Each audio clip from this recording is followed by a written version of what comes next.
Hi dears, ഇത് വനപർവ്വം എന്ന് പറഞ്ഞിട്ടുള്ള ഒരു സ്ഥലമാണ് കേട്ടോ. കോഴിക്കോട് ജില്ലയിൽ താമരശ്ശേരിക്കടുത്ത് ഈങ്ങാപ്പുഴ എന്ന് പറഞ്ഞൊരു സ്ഥലത്താണ് കേട്ടോ ഇത് വരുന്നത്. ഈ വനപർവ്വം എന്ന് പറഞ്ഞൊരു സ്ഥലം വരുന്നത് ഇതൊരു ബയോഡൈവേഴ്സിറ്റി പാർക്കാണ്. അധികം തിരക്കൊന്നും ഇല്ലാത്ത നമുക്ക് എത്തിപ്പെടാൻ എളുപ്പമുള്ളൊരു സ്ഥലം കൂടിയാണ് കേട്ടോ ഈ വനപർവ്വം എന്ന് പറഞ്ഞ സ്ഥലം.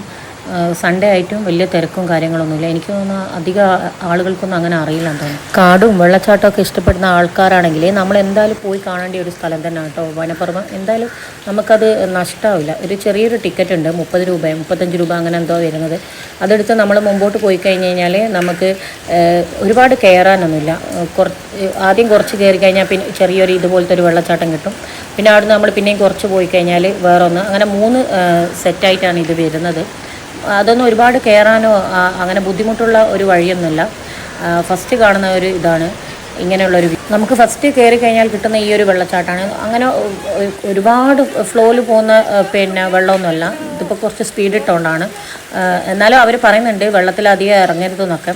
ചെറിയൊരു കല്ലിൻ്റെ ചെറിയൊരു സ്ലിപ്പ് ഉണ്ട് എന്നാണല്ലോ. അത് ശ്രദ്ധിച്ചു കഴിഞ്ഞാൽ വലിയ ബുദ്ധിമുട്ടൊന്നുമില്ല നമുക്ക് കാണാനും നടക്കാനൊന്നും.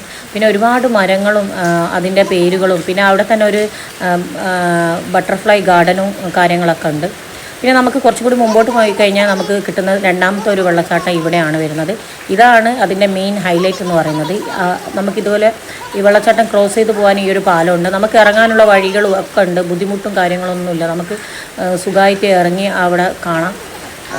ഇപ്പോൾ അവർ പറഞ്ഞു മഴ ആയത് കാരണമാണ് ഇത്രയും വെള്ളം വരുന്നത്. അല്ലെങ്കിൽ വേനൽക്കാലമാകുമ്പോൾ ഇത്ര വെള്ളം ഒഴുക്കൊന്നും ഇല്ലാത്തത് കൊണ്ടാണെന്ന് തോന്നുന്നു. അധികം ആളുകളൊന്നും അവിടെ ഇല്ലാത്തതെന്ന് തോന്നുന്നു. പക്ഷേ ഇപ്പം നല്ല രസമാണ്.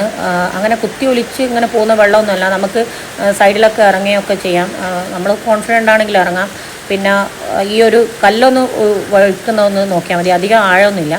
പിന്നെ നമ്മൾ രണ്ടാമത്തെ വെള്ളച്ചാട്ടത്തിൽ നിന്ന് ആ ഒരു പാല് ഇറങ്ങിയിട്ട് എടുത്തോട്ട് നടന്നു കഴിഞ്ഞാൽ നമുക്ക് കിട്ടുന്ന വ്യൂ എന്ന് പറഞ്ഞാൽ അടിപൊളി വ്യൂ ആണ്.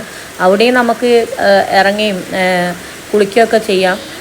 അധികം ബുദ്ധിമുട്ടൊന്നുമില്ല. പിന്നെ ചില ഏരിയയിലൊക്കെ അവിടെ മണ്ണും ഒക്കെ ഉള്ളത് കാരണം അങ്ങനെ സ്ലിപ്പൊന്നുമില്ല. ഇതാണ് നമ്മൾ രണ്ടാമത്തെ വെള്ളച്ചാട്ടത്തിൽ എത്തിക്കഴിഞ്ഞാലുള്ള ഒരു വ്യൂ എന്ന് പറയുന്നത്. ഇതാണ് അവിടുത്തെ ഏറ്റവും ഹൈലൈറ്റും വരും.